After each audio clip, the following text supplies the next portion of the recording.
TV app. We're glad you're there. Charles Dickens is known as the greatest novelist of the Victorian era. Why do I mention him right here at the start of this newscast? Because he is credited with coming up with this phrase. Are you ready? Adversity makes strange bedfellows. I want you to keep that quote in mind as I share with you what is happening right now between China and Iran, two countries presently being targeted economically and militarily by our government here in the United States. So here we go. This morning, the New York Times is penning a piece about a leak that describes how China and Iran are signing a 25-year military and economic partnership agreement.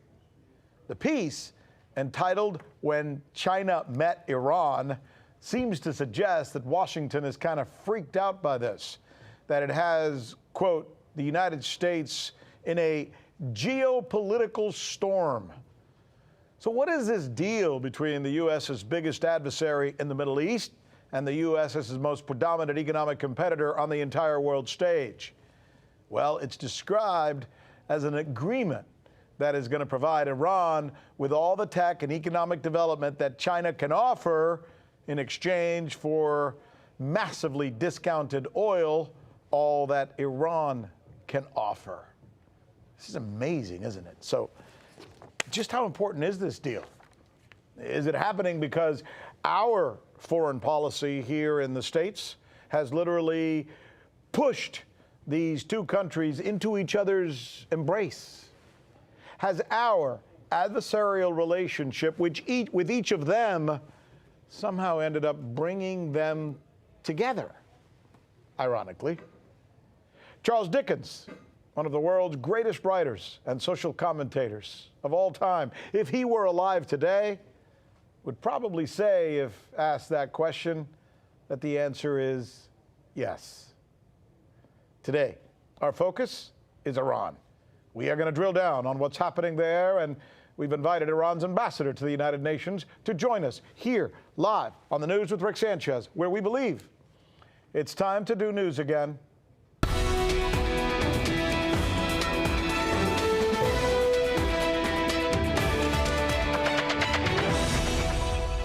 Okay, these are the questions that we think you'll be asking tomorrow after watching our newscast today. What's Iran up to, both militarily and economically? Are the feds violating the U.S. Constitution in Portland? And will Ghislaine Maxwell's words now come back to haunt her? We've got coverage on all of those stories. We are moments away, though, from speaking with Iran's ambassador to the United Nations, right here, exclusively. But before we do so, we thought it would be good to set the table regarding Iran and all the news and accusations back and forth from Tehran to Washington. Here now is veteran Middle East correspondent Paula Slier, who's covered Iran and can bring us up to date on what's going on there now. Paula, fill us in. Well, Rick, over the past 3 weeks, there have been a series of explosions and fires across Iran. They've targeted a number of sites, including a nuclear power facility, a missile facility, a power plant, and a medical clinic. Now, there are a number of Iranian officials who suspect that sabotage is at play, and they've pointed fingers at both the Israelis and the Americans, particularly an attack recently at the Natanz nuclear facility is an attack that many say has the fingerprints of the Israelis all over it. Now, the Israelis are concerned that this attack could take the form of Iran mobilizing its proxy in Lebanon, Hezbollah, and to this end, they have increased, reportedly, the number of airstrikes over Syria in particular in recent weeks, targeting Iranian military infrastructure there. The Iranians have come to the aid of the Syrians and also the Iraqis in providing them with increased air defense systems to counter these Israeli airstrikes. There was a recent agreement that now sees 2 anti-aircraft missile defense systems deployed over Syria from Iran. So that will forever change the terms of engagement over the Syrian airspace. It's also allowed for a very formidable bubble of air defense to be created over Iraq. So what you have now is the Iranians joining an increasing number of countries that have air defense capability and air defense missiles deployed beyond their own borders. Paula Slier reporting to us on the very latest that's going on right now there in Iran. Thank you so much, Paula, for that report. We wanted Paula to try and set the table for what was going on as a bridge to what we're going to do now. Joining us now is Majid Takht Ravanchi. He is the Iranian ambassador to the United Nations, and he's kind enough to spend some time with us talking about what's going on with his country right now. Mr. Ambassador, thank you so much, sir, for joining us. Let's start with this. China.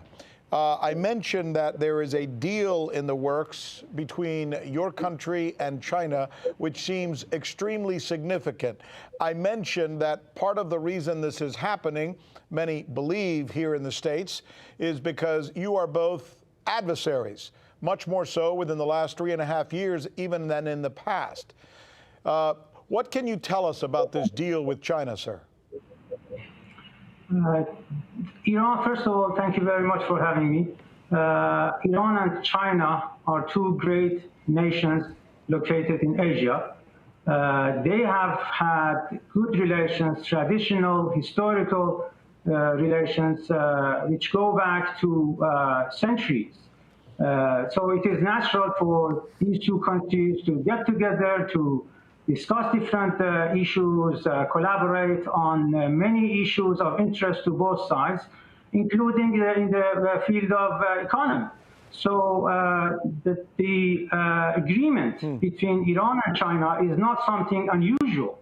So we are in the process of finalizing a deal which affects both countries, which deals with many issues of interest for both sides, and I think it is natural for the two countries to sign such an agreement, provided that this is something necessary for two sides. But let me ask you the question this way. Remember, most of our audience is in the United States, and here's what I think they would want to know. Do you feel like you are doing this deal with China because you can't do a deal with the United States, because the U.S., in essence, has pushed you away? No, we are not. We are not interested to, to beg for anything from the United States. As I said, Iran and China are two natural friends. Both sides are interested in a strategic alliance, and that is what's happening on the ground. It is not related to the U.S. because, as I said, Iran and China have been enjoying good relations for many years. But, Mr. Ambassador, we cannot minimize the horrible relations between the United States and Iran. It's as bad as I think it's ever been. How much of this do you think is your fault? What could you have done differently with the Trump administration to make the situation, the relationship, more amenable? Just look at what has been happening in the last couple of years. Iran and a number of countries called P5+1 agreed on something which is called Iran Nuclear Deal, JCPOA. And it was signed by the United States along with other countries and Iran. But we see that when President Trump came to office, one of the subjects that he pursued to get rid of was the Iran Nuclear Deal. And this is exactly what happened in May 2018. So it is not Iran who left the negotiating table. It was the United States who left the negotiating table and imposed sanctions on Iran, which include in the area of food and medicine. The U.S. claims that food and medicine are exempt from sanctions, but it is not the case. Even today, food and medicine are being the target of the U.S. sanctions against the Iranian nation. If indeed Mr. Biden becomes president of the United States, since he was the vice president while Obama was president when that nuclear deal was made, will you seek out the White House's guidance in reestablishing that nuke deal? We have said that as soon as the U.S. gets back to the deal,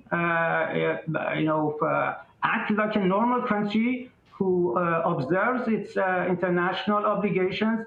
They can join the other members of the JCPOA, the Iran nuclear deal, and have a normal discussions about the nuclear issue, as it was the case before President Trump decided to leave JCPOA. Let me ask you some tough questions about the accusations that have been hurled against your country. Let's start with the tanker attacks in the Persian Gulf, which the United States and others, including the Brits, say they have evidence that you have done this. What would be your response to that, sir? We have not seen any shred of evidence to be provided to Iran or to anybody else. These are accusations which have been rejected by Iran, and as I said, if they have any evidence, they should prove it to the whole international community, saying that Iran is the culprit, but they cannot provide such an information.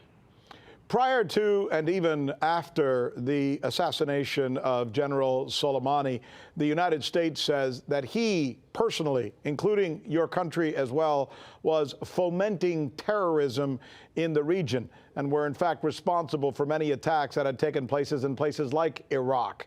How do you respond to that charge, sir? Is your country indeed fomenting terrorism in the region? Not at all. These are all accusations against Iran being leveled by the United States and a number of countries in the region and beyond. In fact, Iran is the main player in the fight against terrorism. Martyr Soleimani was the hero in the fight against terrorism, against Daesh and other terrorist organizations. So his assassination was a big gift to Daesh and others who celebrated his demise, because they knew how he was fighting them, and it was a big prize to these terrorist organizations. So we totally reject these allegations. In fact, the Prime Minister of Iraq is in Tehran now. He has had a number of good meetings with our officials in Tehran. Iran and Iraq have enjoyed traditional historical ties in different fields, and it is the United States who is trying to sow discord in the region, particularly between Iran and Iraq. There are some reports that seem to indicate that Soleimani may have been trying to bring about a secret deal, a truce, if you will, with Saudi Arabia, which is no friend, at least diplomatically, to your country. Can you confirm or officially deny that? What I can tell you is that we have always sought good relations with our neighbors. In fact, our neighbors are the priority for Iran's foreign policy. Last year, during the United Nations General Assembly, President Rouhani introduced an idea before the world body, and he initiated this Hormuz peace endeavor, which includes an architecture for the region, for the regional countries to get together to discuss different issues of interest, including in the field of economy, culture, and in many areas, and security. So, in fact, Iran is the country who is interested to have best of relations with our neighbors, including with our neighbors in the south. And in fact, it is the United States who does not want to see good relations being established between Iran and its neighbors. I notice you didn't say anything about Israel. I have to ask you then, while we're down to 30 seconds, do you see any possibility that any time in the future your country will have a friendly relationship, or to be able to consider Israel an ally? You know, we cannot establish relations with an entity which is occupying a nation, which is the source of instability in our region, which is being in the possession of more than 200 nuclear warheads.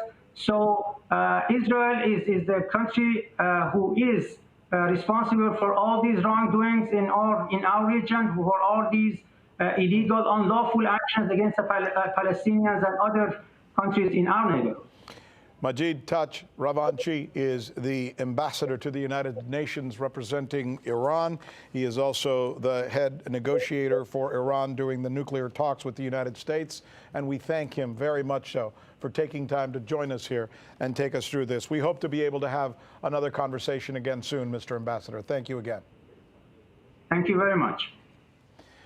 This is The News with Rick Sanchez. You're watching our special coverage, and when we come back, even more information, new information, we should say, about Ghislaine Maxwell and how her own words may be coming back to haunt her. We'll be back.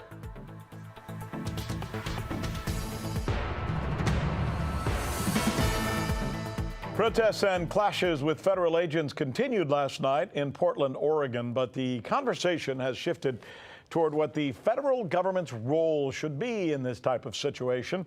The questions are numerous. Should the White House trump state and local efforts to deal with this issue? Should they be there uninvited? And should they be there in unmarked cars and without any identification on their uniforms, explaining who they work for, what their jurisdiction is? These are the questions that are being asked as the violence continues. For more on the very latest here, we go to RT's Alex Mihailovich. People power was on display once again in Portland, Oregon. The ongoing rallies, like many around the U.S., have attracted thousands of protesters since the death of George Floyd at the hands of Minneapolis police this past May. However, the demonstrations against police brutality and systematic racism in the U.S. have also seen their share of violence in Portland, and some say the situation has been exacerbated by the arrival of federal agents. The Trump administration dispatched the officers who showed up in unmarked cars, dressed in military-style gear, without any forms of identification to be seen. The federal agents have used stun grenades and tear gas against the protesters. There are also reports of citizens being taken by the officers without warrant, along with demands from the city of Portland and the state of Oregon for the agents to be removed immediately. Demonstrators antagonized the federal officers, crowding in front of a federal courthouse and Portland's Justice Center late Monday night. Explosions were heard, and smoke could be seen rising at the site, making the protests look more like a war zone. This situation does not seem to be deterring President Trump. He's threatening to expand the use of federal agents to other cities. Well, I'm going to do something that I can tell you, because we're not going to let New York and Chicago and Philadelphia and Detroit and Baltimore and all of these, Oakland is a mess. We're not going to let this happen in our country, all run by liberal Democrats. The mayor of Chicago has responded to the president's threat. I have great concerns about that, particularly given the track record in the city of Portland. We don't need federal agents without any insignia taking people off the street and holding them, I think, unlawfully. That's not what we need. On the streets and in the halls of government, the U.S. appears to be deeply divided. And with local and state governments going head-to-head with the Oval Office, some say a constitutional crisis is on the horizon. For News with Rick Sanchez, I'm Alex Mihailovich. Good stuff, Alex. Thanks so much. There is a new wrinkle in the case of Ghislaine Maxwell. The testimony she gave 4 years ago is suddenly coming back to haunt her. This as she fears for her life and says that she is convinced that Epstein was murdered. For more on this, here is RT's John Huddy. She said it herself. During a 2016 deposition, Ghislaine Maxwell said a very small part of her job working for Jeffrey Epstein was, quote, from time to find adult professional massage therapists for Jeffrey. But it went beyond that, according to federal prosecutors. The 18-page federal indictment against Maxwell alleges she recruited victims as young as 14 to give Epstein sexual massages and later to be sexually abused and trafficked by both he and Maxwell. Maxwell is also charged with perjury, counts 5 and 6 of the indictment, alleging that Maxwell during the deposition knowingly made false material declarations, including that she wasn't, quote, aware that he, Epstein, was having sexual activities with anyone when I was with him other than myself. Along with Maxwell saying she had never given anyone a massage, including Epstein or any of the victims, including those who were minors at the time. Well, the numerous victims who have come forward say she's a liar including Virginia Roberts Giuffre, who filed a defamation lawsuit against Maxwell in which she calls Giuffre a liar during that same 2016 deposition, 40 pages of which an appeals court unsealed last August.